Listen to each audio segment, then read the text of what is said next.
Hey everybody, welcome to another edition of Tony T's Tune Talk, available here at the Port Washington Public Library's YouTube channel. I'm your host, Tony Traguardo, and I'm ready to talk tunes. Many classic rock artists who came to prominence in the 1970s have released dozens of albums during the course of their careers. Others slowed their output down after a certain point and had, or continue to have, long gaps between their album releases. And when their albums do come out, sometimes we find that they weren't even really worth the wait and the anticipation. But occasionally, there are stellar late career releases that stand up with the best work of an artist's golden years. On this week's episode, I'll take a look at a few great comeback albums. Nothing invigorates 60s icons like having something to prove. With the album Steel Wheels, the Rolling Stones had to reclaim their title as the greatest rock and roll band in the world. The Stones had been on top of the world with the killer album Tattoo You in 1981. That album had yielded two major hit singles in Start Me Up, #2 Billboard hit, and Waiting on a Friend, which reached number 13. Maybe it helped that the Stones' 18th American studio album was actually composed mostly of studio outtakes that were recorded during the 70s. It also didn't hurt that the older band had been embraced by MTV. The first studio album that followed Tattoo You was 1983's Under Cover of the Night.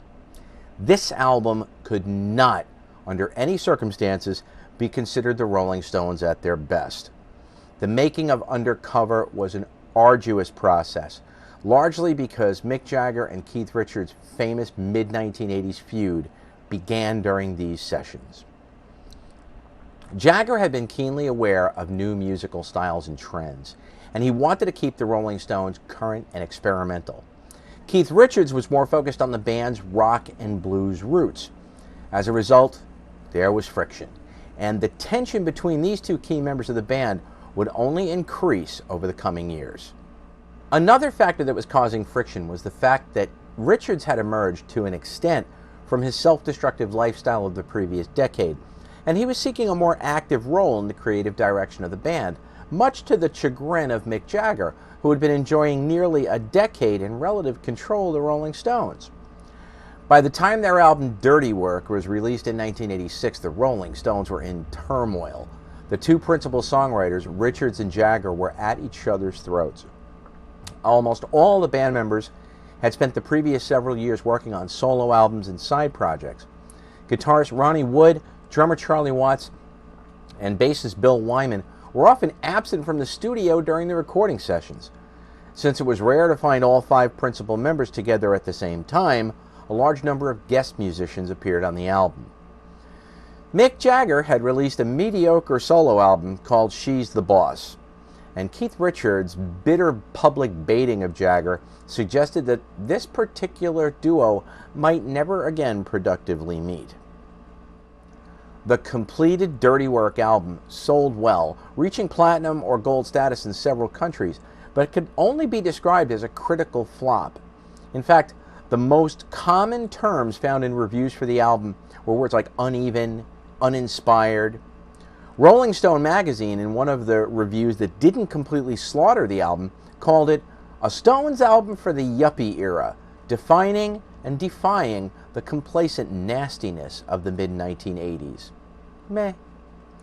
Interestingly enough, the album spawned two top 40 hits, a cover of Bob and Earl's song Harlem Shuffle, and the Ronnie Wood penned One Hit to the Body. But the Stones were too internally fractured to even tour in support of the album, which may have been part of the reason why Dirty Work ended up at number 79 on Billboard's Top 200 charts at the end of the year. Not a great showing for a classic band. For nearly 3 long years after the release of Dirty Work, Rolling Stones fans were not 100% certain that there would ever be an album from one of the 60s greatest acts. Mick Jagger's pursuit of a solo career had worsened relations between him and the Stones-committed Keith Richards considerably. And interestingly, while Jagger was completing the tepidly received Primitive Cool album in 1987, Keith Richards was recording Talk Is Cheap with his new band, The Expensive Winos, and Keith's solo debut was released in 1988 to positive reviews. And then suddenly, after 2 years apart, the wounds between the duo known as the Glimmer Twins had healed sufficiently enough for them to begin resurrecting their partnership and their band. Meeting in January 1989, just preceding the Stones' induction into the Rock and Roll Hall of Fame, the chemistry between Jagger and Richards easily outshone whatever differences they had. And after composing some 50 songs in a matter of weeks, Ronnie Wood, Bill Wyman, and Charlie Watts were called in to begin recording what would become Steel Wheels. Steel Wheels was designed to emulate a classic Rolling Stones sound. One notable exception was the high-energy Continental Drift, an Eastern-flavored piece that was recorded with the master musicians of Jajuka in Tangier. Thankfully, with many of the disagreements of their recent past behind them, the sessions for Steel Wheels were fairly harmonious. Steel Wheels was heralded as a major comeback upon its release, with a newly reunited Jagger and Richards splitting the leadership duties, and the band reverting to a more classic style of music. It was clearly time to launch the Rolling Stones' biggest world tour to date. It would also be the Stones' longtime bassist Bill Wyman's final full-length studio album with the Stones, preceding the announcement of his departure from the band in January of 1993. Steel Wheels was a massive hit, reaching multi-platinum status in the United States and top 5 status in numerous markets around the world. On the album, Jagger, Richards, and their co-producer Chris Kimsey managed to strike an appropriate balance between up-to-date recording sheen and the Stones' always inspired sloppiness. The Payoff, an album that spawned 2 hit singles, Mixed Emotions, which peaked at number 1 in Canada and number 5 in the United States, and Rockin' a Hard Place, the band's last, as of now, top 40 U.S. hit. Strangely enough, though, the critics were generally lukewarm on the album, exemplified by an AllMusic review by Stephen Thomas Erlewine, who said, "Doesn't make for a great Stones album, but it's not bad, and it feels like a comeback." It did. And I, for one, disagree with the critics. The album Steel Wheels and its follow-up tour gave the Stones a new life, and it brought this incredible live show to a whole new generation of fans.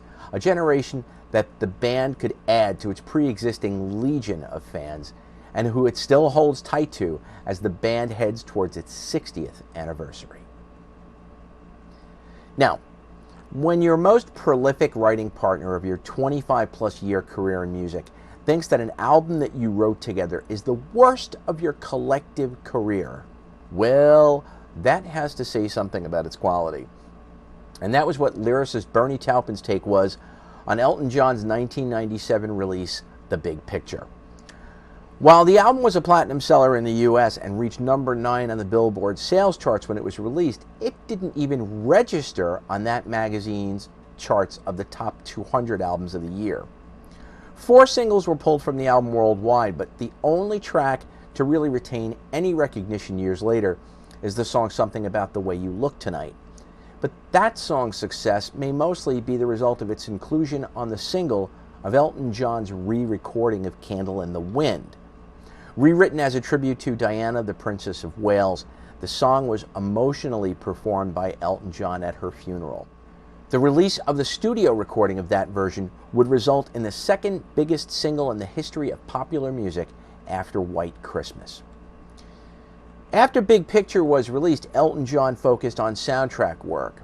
He also partnered with Tim Rice to create the music for the hugely successful London and Broadway stage production of Aida that opened in 1998 to critical and public acclaim.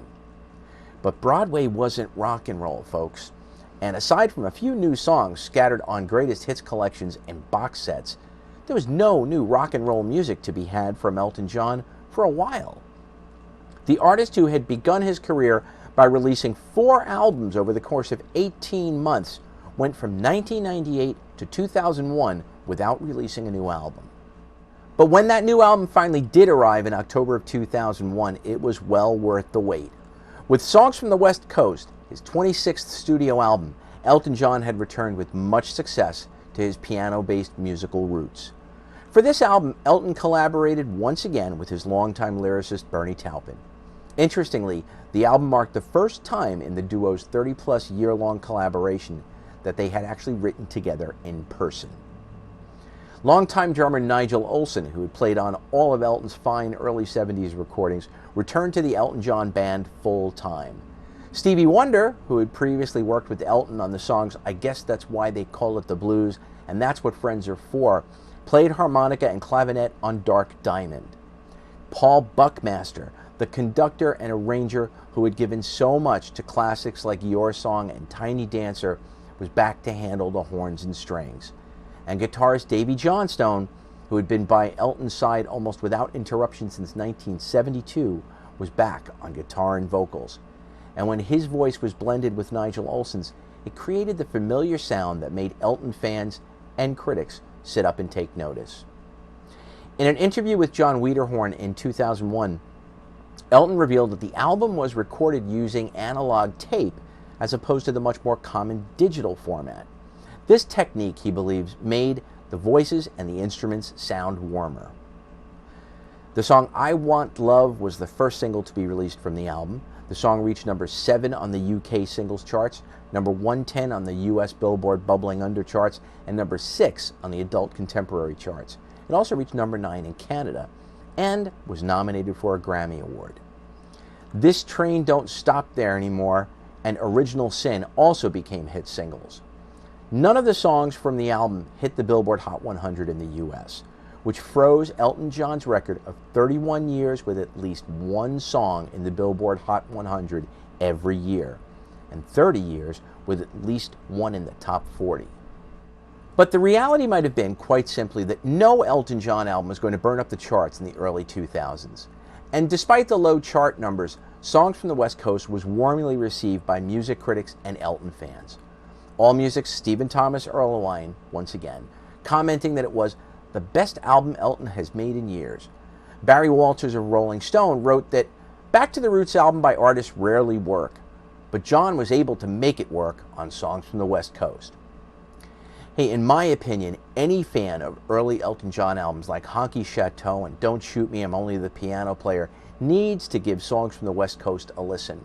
While there are no Madman Across the Water or Funeral for a Friend, Love Lies Bleeding style epics here, what you will find is a slew of well-written songs, played and sung with true warmth and emotion, a real return to form here. Tina Turner, friends of both Elton and the Stones. Tina hadn't quite descended into the whatever happened to category as the 1980s rolled around, but she was also not really on the radar of too many rock and R&B fans anymore. She had celebrated her 40th birthday in 1979, and she'd been keeping things low-key for a few years after splitting from her husband and performing partner, the rhythm and blues pioneer, guitarist, and band leader Ike Turner, in 1976.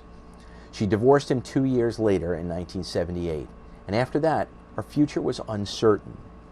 Despite his horrible reputation and his inexcusable behavior, Ike Turner had given Tina, originally named Anna Mae Bullock, an outlet for her impassioned vocalizing and mesmerizing performances in his band The Kings of Rhythm. Backed by Ike, a team of ferocious players, and the Ikeettes vocal group, Tina had already tasted considerable success, scoring such crossover hits as A Fool in Love, It's Gonna Work Out Fine, the Phil Spector-produced River Deep Mountain High, and the pair's Grammy-winning, million-selling, total reimagining of Creedence Clearwater Revival's Proud Mary, which gave Ike and Tina their signature tune after it went to number 4 on the Billboard charts. Ike and Tina had found favor not only with the R&B and soul crowd, but with rockers as well. I mean, the Rolling Stones recruited the Ike and Tina Turner Revue to open for them on their 1969 American tour, and the couple became regulars on the rock concert circuit for the next several years. Their 1971 album Live at Carnegie Hall, What You Hear Is What You Get, became the best-selling album of their career. Audiences were enthralled by Tina's onstage work, which was equal parts sensuality and raw, incendiary soul power. What fans didn't know at the time, but would find out later in her autobiography, I, Tina, was the abuse that Tina Turner had suffered under her husband's hand. And though they'd been married since 1962, Tina had finally had enough by the late 70s. Her well-being, she decided, was more important than hitching her career to that of a man who treated her so violently. She was done with Ike, and figured if she were to still have a career, it would all sort itself out. Didn't take long for Tina Turner to find her way back, bigger than ever and unimaginably so. With MTV having been launched in 1981, the very visual Tina Turner was a perfect candidate for heavy rotation. She had eased into her solo career while awaiting her divorce papers, playing small Las Vegas venues to receptive crowds, touring abroad, and appearing on TV shows here and there in the United States. But her solo recordings were still not doing very well at all.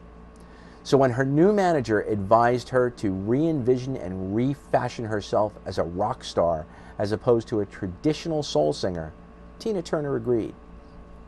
She picked up high-profile gigs in New York and LA, including opening dates for the Stones and Rod Stewart. This led, after a little bit of label nudging from her dear friend David Bowie, to a new recording contract with Capitol Records. Her first release under the new arrangement was a cover of Al Green's Let's Stay Together. That single kind of reacquainted fans with Tina's indescribable, incredible vocal style. Although it peaked only at number 26, it was big enough for Capitol to offer to upgrade Turner's contract to a full 3-album deal. The first major gift that Capitol Records received for their confidence in Tina Turner was the album Private Dancer, which was recorded in London and released in June of 1984. Even though the album has an 80s feel to it, it is something of a masterpiece, and it took off quickly. The single What's Love Got to Do With It, written by Terry Britten and Graham Lyle, kicked things off. By September, with the help of a massive amount of MTV video play, Tina Turner had herself her first and only #1 single. Two other singles, Better Be Good to Me and the album's title track, followed What's Love into the top 10.